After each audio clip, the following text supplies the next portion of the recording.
Quite beautiful. Last thing I want to look at, no, I don't look at anything else. It's kind of, hey, look at that. Thank you. And thank you, Caitlin. So, in terms of seating, this is actually fun. Maybe if you don't mind being in this row, we have enough time for chairs. What I would like, the one thing I'd like to do differently is maybe have the sopranos scoot one over so that Caitlin can sing with the altos when we have it. Although I take a step. I know I've been talking about this. I still think maybe having two Caitlin singing soprano sections is okay. Altos, you know what you're doing. And this is a very melody heavy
wrong notes there. No, no, no, no. That was great. Yeah, it's good. It's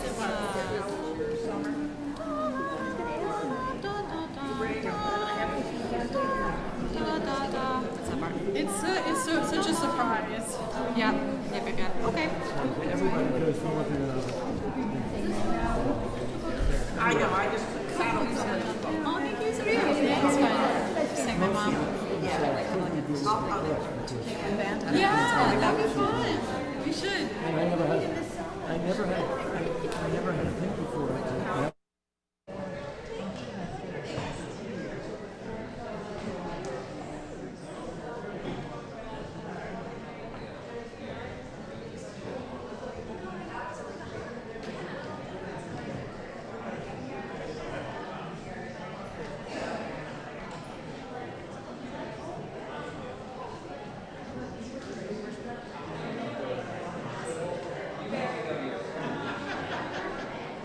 We know you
Good morning. And welcome to Mainline Unitarian Church. I am Dr. Tracy Simpson, a member of your Board of Trustees. It's so good to be with you this morning, whether you are here in person or joining us online. Welcome. I'm also delighted to welcome any visitors that we might have today. Please join us after the service in the Fireside Gallery across the hall for coffee and conversation. Here at MLUC, we greet all people with radical inclusivity, honoring every individual's inherent worth, background, and unique spiritual path. We welcome people of all races, nations, ages, abilities, sexual orientations, and gender identities. Welcome to our community of seekers. We are glad you are here to share the warmth of this sanctuary and the work of transforming our world. Whether you are joining us for the first time or the 500th time, whether you come with a heart full of joy or a spirit heavy with sorrow, whether you are certain in your beliefs or searching for answers, you are welcome here. We invite you to bring your whole self into this space as we build a community of love, justice, and mutual care. Be sure to check out our order of service on our website for mluc.org to learn more about upcoming activities and services. Leading today's service, please welcome guest minister, Reverend Kerry Mueller.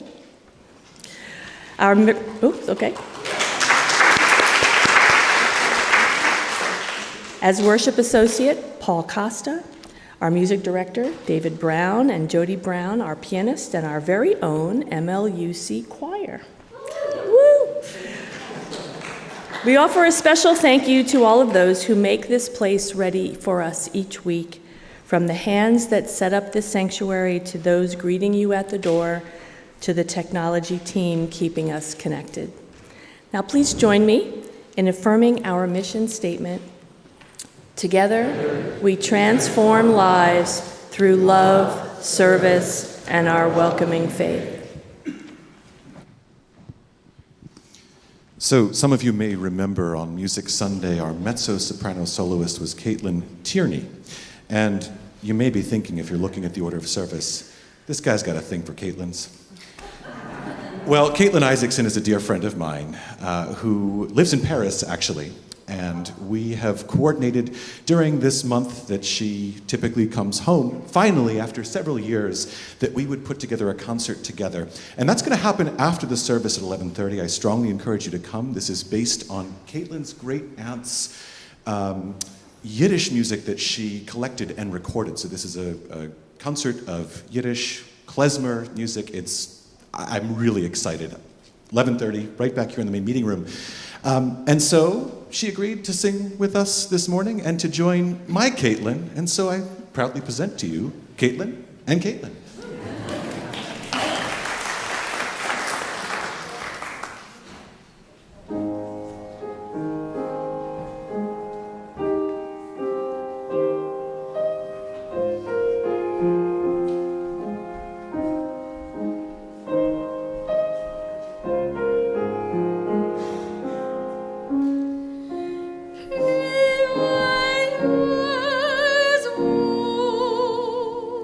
Pure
Our chalice is a work of art, a metaphorical container of all that is holy, not a literal cup for wine.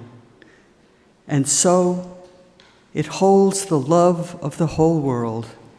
When we add a spark, the light, a humble flame, shines forth that love in all its forms, and bathed in the light of love, we strive to become our best, most loving selves.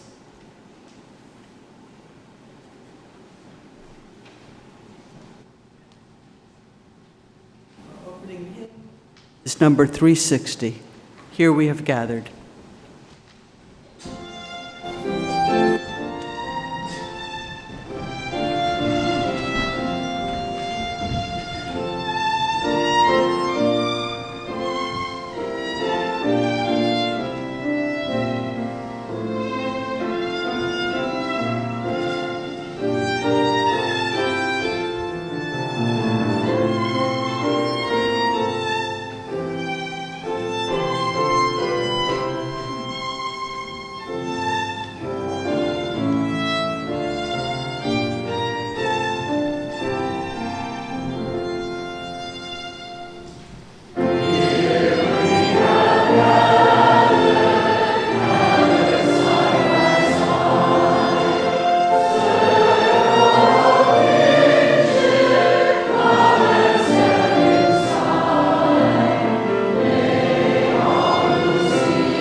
A long, long time ago, when I was a young mother with a 6-year-old, a 3-year-old, and a baby who was not crawling yet, I went to an appointment in the city, and there was a snowstorm. And usually I parked on the street, but due to the snowstorm, I said, okay, I should park in the parking garage so that I won't slip and fall carrying this baby. So I went to my appointment, and I came back out, and I went into the parking garage, and I promptly slipped and fell carrying my baby, she was in a carrier, so she was fine.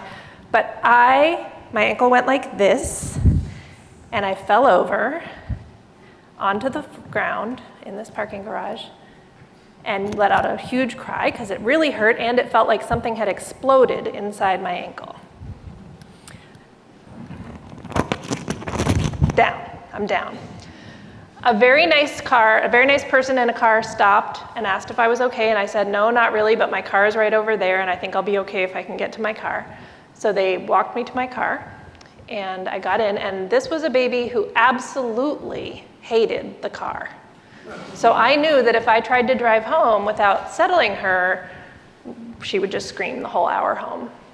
So I crawled around in the back of the car and nursed her into sleep in her car seat and felt something else pop in my ankle somewhere in that process. And then I drove an hour home with this ankle driving. And by the time I got home, I could no longer walk. But it took me about 3 days to actually go and get anything looked at because I didn't know what was wrong. And I thought, well, I can hobble around, maybe it'll get better. So I finally went to the urgent care and they took an x-ray and said, yep, that's broken. And we have a picture. That's my broken ankle. It's the bone right on the outside.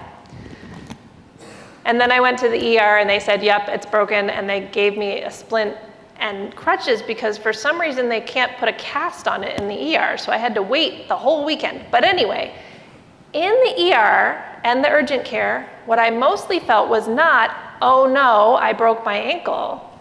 What I mostly felt was relief because now I knew what was wrong and I knew what to do about it. The first step to healing is to recognize that something's broken or wrong. What are some things that are broken or wrong in your life right now? What about in our community? Or our country?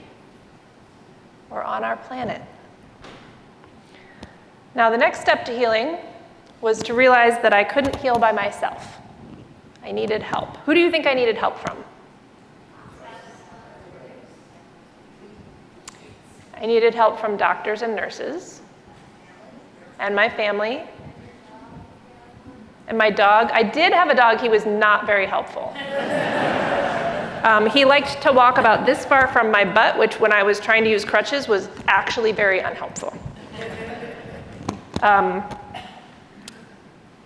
Part of that healing was learning some humility, because to have humility is to see yourself accurately, to accept who you really are in relationship to the people around you and to the universe. So what did I have to accept about me in this situation? I had to accept that I am really not a doctor or a nurse, and I couldn't read an x-ray or put a cast on me or decide when it was time for those things to come off. And I had to accept that I couldn't make my bone knit back together faster. I just had to wait. I also had to accept that I'm a person with a lot of people who care about me and my family and want to help. And that was actually probably the hardest part for me, because I was raised to give help, but not to be willing to accept help. I didn't feel okay about it, but I had to get there pretty quick, because the days when somebody helped were good days and the days when nobody helped were bad days. What do you know about yourself that could help healing happen? What do you know about your community or your planet or the world? Which of these things are easy to accept? Which of them are hard? Say one more thing, is one of the scariest parts of healing from my broken bone was the day that they told me that I could take off the boot, like they had taken off the cast and given me a boot, and then they said I could take off the boot and go ahead and start walking again. I did not feel ready to do that.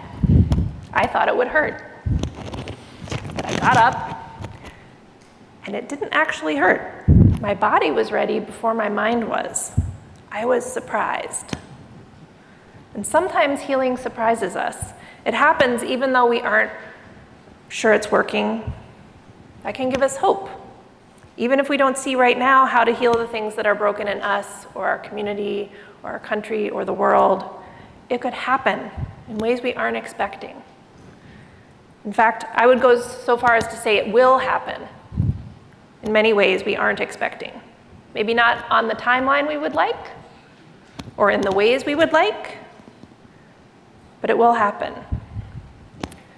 But that doesn't mean that the things are wrong will go all the way away. They will still be part of us and our story and what happened. And I know this because 17 years later, there's still a bump on this ankle that isn't there on this ankle. It didn't go away.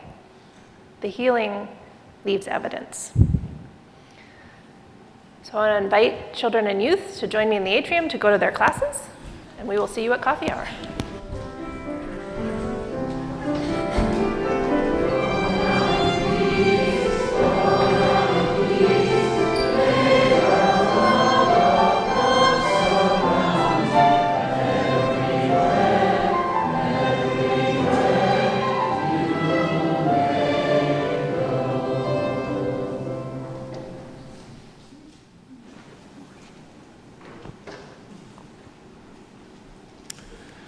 The recipient of MLUC's August Offering Outreach is Family Promise Montco, PA. Their mission is to help low-income families and those experiencing homelessness achieve sustainable independence through a community-based response. This morning, we have a short video that will take you back to the origins of Family Promise and tell the story of its founder, Lee Barry. Now, Family Promise has been operating for some time. This video is from 12 years ago when they were known as the Interfaith Hospitality Network. As they say, this video is an oldie but goodie.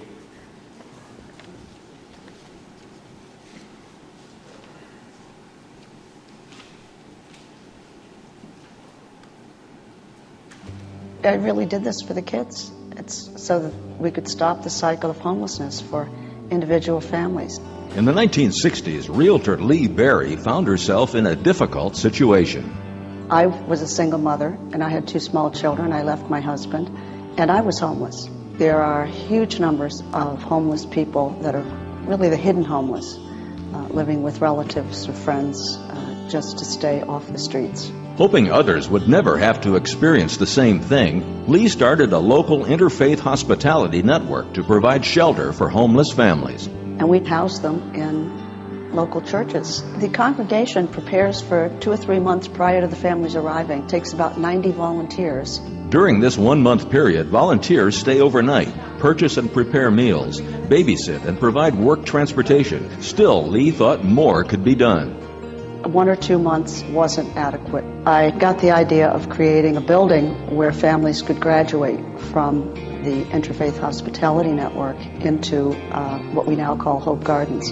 Hope Gardens is an apartment complex that provides housing for 8 families. Lee raised over $1.4 million to create this facility, providing a stepping stone for its residents. Families can stay here for up to 2 years, and they have all kinds of counseling and opportunities for education and life skill training. It means so much just to know that my child can come in from school, do his homework, and have a room of his own. We're changing lives one at a time. And when a family leaves here, they have a much higher chance of never, ever becoming homeless again. Over 2,500 families have been helped, and they owe it all to Lee. I love this woman. You know, she understands. She said, I used to be where you were. You know, I was homeless too. This little lady, I want to be like that. When people talk about the continual care in Montgomery County, you can't not mention Lee Barry. She literally conceived of this idea in this area, and from nothing built it to where it is. As I put all this together, I realized the Lord had been preparing me for this and all of the different elements of my life. And He was calling me to do something He had equipped me to do.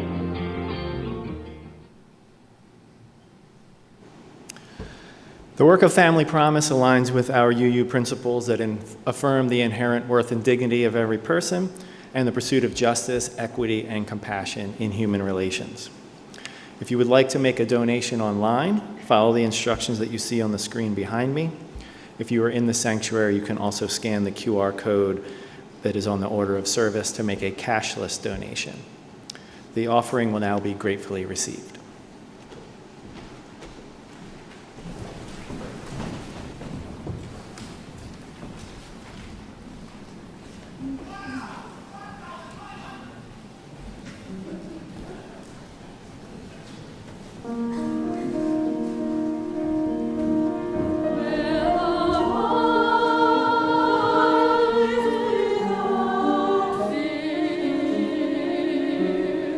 Oh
Candles of Community is MLUC's ritual of personal sharing and support in a trusted and safe environment.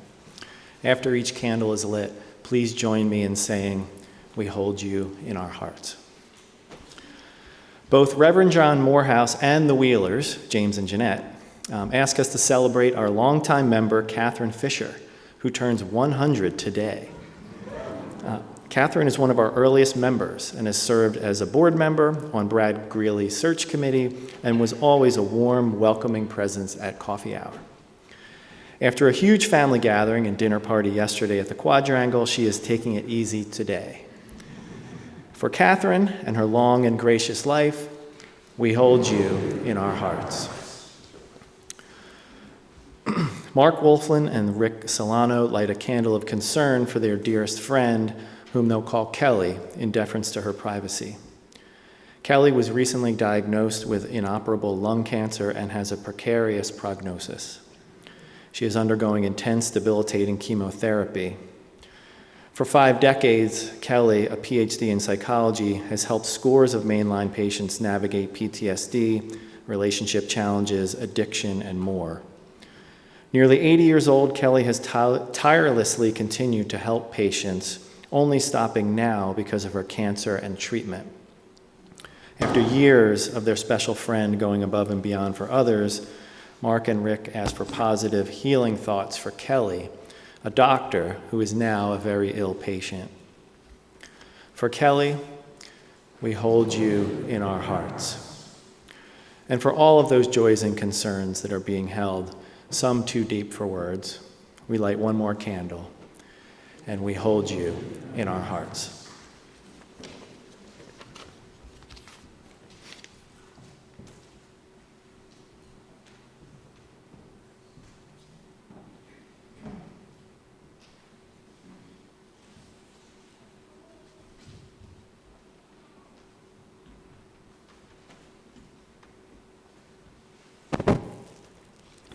Catherine Fisher. I have to tell you, I am so thrilled that it's her birthday today, because in 1961, it was Catherine Fisher who would pick me up at Penn Arch at Bryn Mawr College and bring me to this congregation.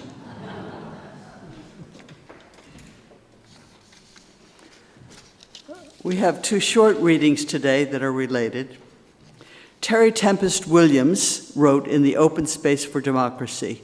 She's an American writer, educator, and conservationist. The human heart is the first home of democracy. It is where we embrace our questions. Can we be equitable? Can we be generous? Can we listen with our whole beings, not just our minds, and offer our attention rather than our opinions? And do we have enough resolve in our hearts to act courageously, relentlessly, without giving up, ever, trusting our fellow citizens to join with us in our determined pursuit of a living democracy? Parker Palmer, a Quaker theologian, responded to this quote in an On Being blog in February of 2016. If I were asked for 2 words to summarize the habits of the heart citizens need to help democracy survive and thrive, I'd choose chutzpah and humility. By chutzpah, I mean knowing that I have a voice that needs to be heard and the right to speak it. By humility, I mean accepting the fact that my truth is always partial and may not be true at all, so I need to listen with openness and respect, especially to the other. Humility plus chutzpah equals the kind of citizens democracy needs, and there is no reason, at least no good reason, that our number cannot be legion.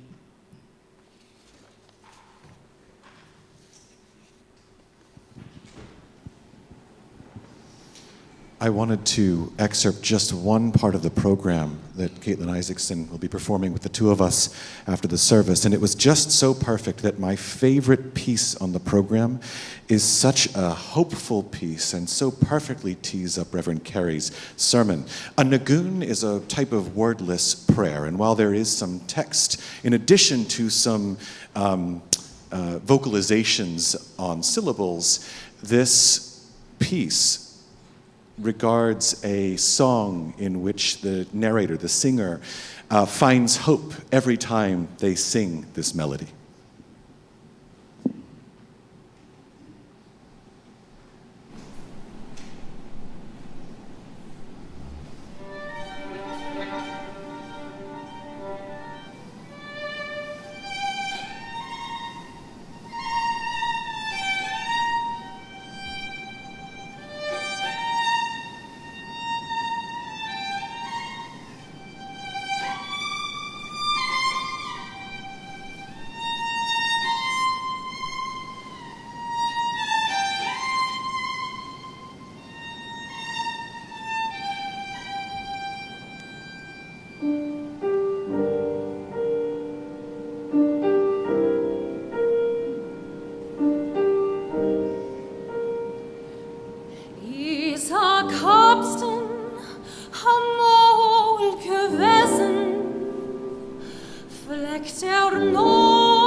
Thank you so much, choir members and all the musicians who are helping today. This is lovely. A story, a true story, posted online by my friend Meg Riley. 2 things you should know. Like any personal story I share from the pulpit, it is with permission. And Meg is not only my trusted colleague, She is a star, having held several important positions within the Unitarian Universalist Association in social justice, in governance, and she was minister of our large online congregation as well. I've edited a little for length.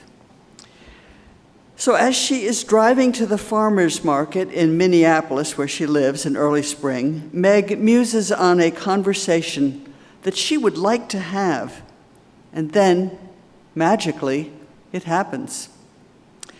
She writes, "And then at the market, I was buying plants, as I do, from an old white farmer and his wife, who I have guessed to be kind of conservative, because unlike many of the other farmers, they never say they like the shirts that I wear about the things that you might expect my shirts to wear." And I'll tell you that besides being a liberal minister, Meg is a lesbian and the mother of a non-binary person, so you can imagine. So I said to the guy, "How are you? Did you have a good winter?" expecting him to reply superficially. He said, "I'm fine," but with a totally miserable look on his face. So I said, "Well, you say fine, but you don't look fine at all. Are you okay?" And he said, "It's politics. I feel betrayed, like I don't have a country anymore." And he went on about the war in Iran and the cost of gas and groceries, and then he segued into all the lying. And as I'd imagined, I listened for a good long while, and then I tried my line. The lie that upsets me the most, that he tells, is that we are not compassionate, that we are cruel. I don't think that's who people really are. And man, it opened a new door. He told me that his neighbor out in the Minnesota countryside was snatched by ICE, such a great neighbor, so kind, so generous, and that he felt helpless about it. And it happened so fast he didn't know what to do, but now the family is suffering. And then he followed me around while I bought plants, and he talked, and I kind of felt ready to go home. But he didn't. So I finally bought my plants, and he said, "Thank you. I really didn't have anybody to talk to about this." So that's the heart of the sermon. You can go home if you want. Or you could stay for the music, or we could just unpack it a little. Hope, healing, and humility. This sermon began when a Whitehorse Village neighbor, I live in a retirement community near here, a Whitehorse Village neighbor said that the world needed more humility. Well, I was a little taken aback. That seemed like a really old-fashioned virtue, and it certainly seems to be out of favor these days. But two more words came to me in that conversation: hope and healing. We need them desperately, and they all seemed mysteriously entwined to me. Hope. In this time of turmoil and deep divisions, when people are being encouraged to be their worst selves, how can we hope to be a united country and a healthy democracy again? Meg acted hopefully, speaking with genuine care across that abyss, reaching out with curiosity when she might have simply accepted his words at face value and gone about her business. Healing. How do we heal those divisions? How do we nourish a healthy sense of community? How do we end, or at least diminish, the pain and the anger that are keeping us apart? Meg took profound steps towards healing, risky steps for a lesbian, for the mother of a non-binary person who is also from a different race. She reached out, she listened, she cared. And humility, that's the difficult word. Too often it means humiliation, and too often it has been used by the powerful to further squelch those who have less power, especially women and the racially and genderly marginalized.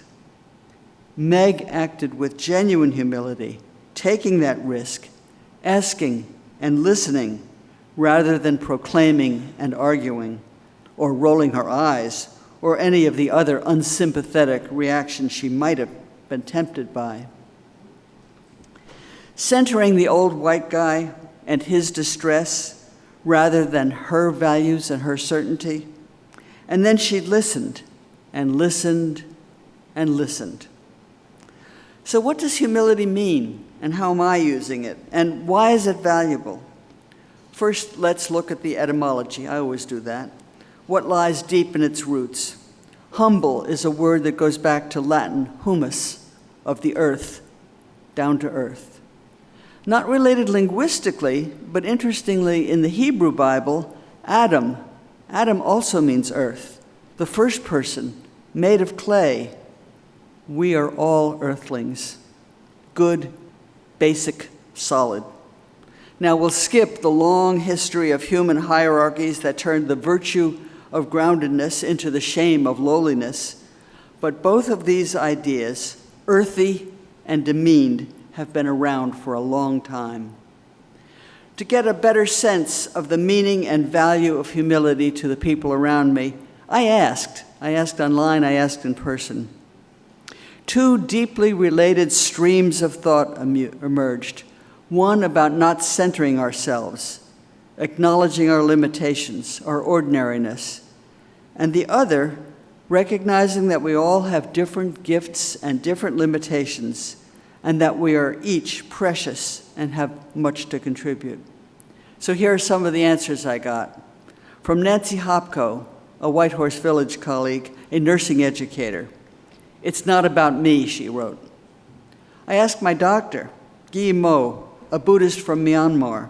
He said much the same. It's the other side of the Hindu idea of atta, self. If an aggressive driver cuts you off, it's on them. They are suffering from anger about something in their lives. It's not about you. Barbara Hogue Gaydon, another UU colleague. Not special, just another bozo on the bus. Bunny Bryant, a Whitehorse Village neighbor, a teacher, a poet. Thinking I could answer that question might suggest that I'm not humble. If I quoted a line from one of my own poems, that would be worse. So I will refrain. And that word might work just as well as a definition for this moment. Kathy Edwards, another colleague, knowing you're imperfect, always. Linda Noble, another nurse, a UU from Gettysburg. To me, humility is living with the acceptance that 1, I can't possibly know everything. 2, I am not always right. 3, we are all, as individuals, important and deserving of life, liberty, and the pursuit of happiness. You can tell when she answered me. Luann Merkel, she's a pottery classmate, an artist. Knowing that my openness to what is happening is more important than asserting or projecting what I think I know. Jerry Frost, a retired professor at Swarthmore, a Quaker, he shared his practice. Before I read my own students' senior theses to grade them, I first reread my own.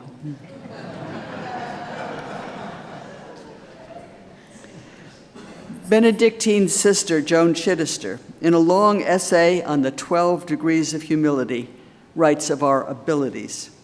She does so, as you might expect, in theistic language, and if you need to translate, you can. One possibility is to think of the divine as the power that's fueling your best values. She writes, "Humility is not a rejection of God's gifts. To exaggerate the gifts we have by denying them may be as close as we can get to narcissism in life. No, humility is the admission of God's gifts to me and the acknowledgement that I have been given them for others." Elsewhere she says, "Certainly another word for humility is authenticity, the grace of being who we say we are." And this is how I see humility. Authenticity, integrity, to be fully yourself, to live in accordance with your best values, owning your failures and weaknesses as well as your strengths, knowing that it is usually, almost never about you, that you are not more special than others, and that you have something to contribute. It is an essential ingredient in the quest for healing. So I recommend Meg's approach to you: kindness, curiosity, humility, a hope of healing, a human and humane relationship across the abyss. Reach out to them, whoever they may be to you. I know it's not easy, at least the first time. And I know that many have heard this from me before in different forms, and maybe you're tired of it. I know that many people have been traumatized by the anger and the cruelty and the not listening and the harshness, the short-sightedness, or maybe they're just fed up. It may seem futile. I've heard it. How can they? They don't deserve another chance. I've had it. But if they can't, and we won't, how can we live? What hope do we have? How can we create a world of kindness and caring? How can we be who we say we are, who we are meant to be? Now, I'm not suggesting that you refrain from advocacy on behalf of yourself or your community or another community or the world that you hope will blossom. I'm not suggesting that you become a doormat and just go along with policies or actions or statements that are wrong or harmful. Peaceful protests, legal strategies, public statements, whistles to warn folks that ice is near, melt the ice hats. These are works of good citizenship.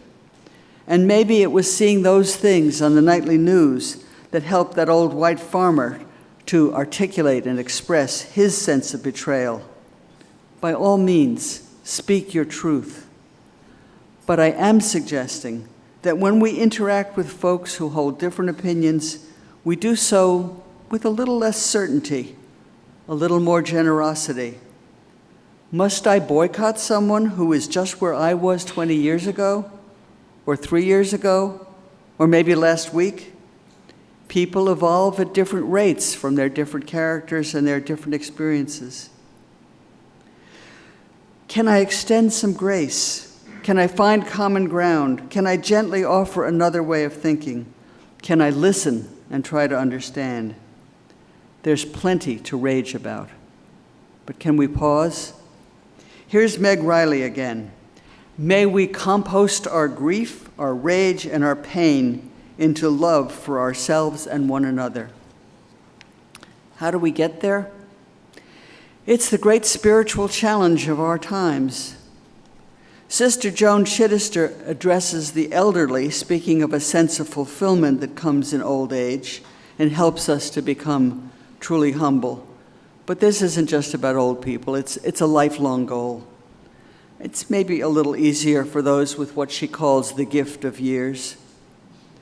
She writes, now the passions quiet, and those old coals of wonder and insight and soul-centeredness come alive in us.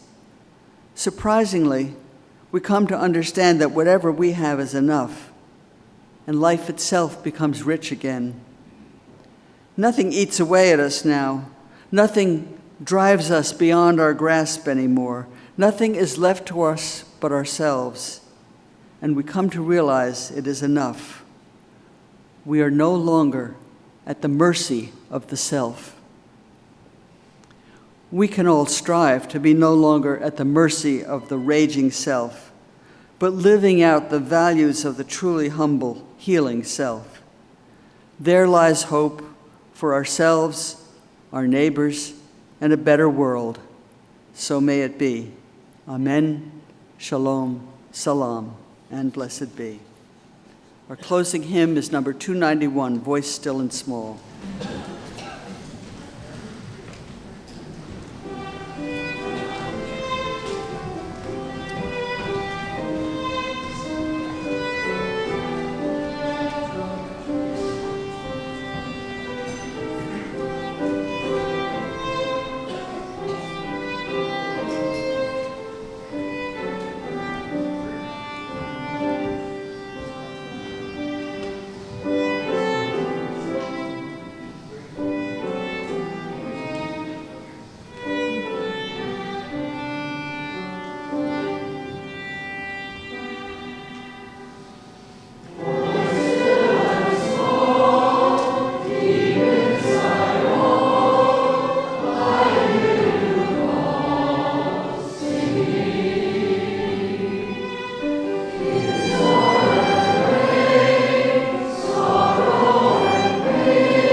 And now the flame transforms and moves as love from the visible chalice to the deepest recesses of our hearts, fueling our determination to be our best, most authentic, and compassionate selves. May we go forth, after the prelude, filled with hope, healing, and humility. Amen, shalom, salam, and blessed be.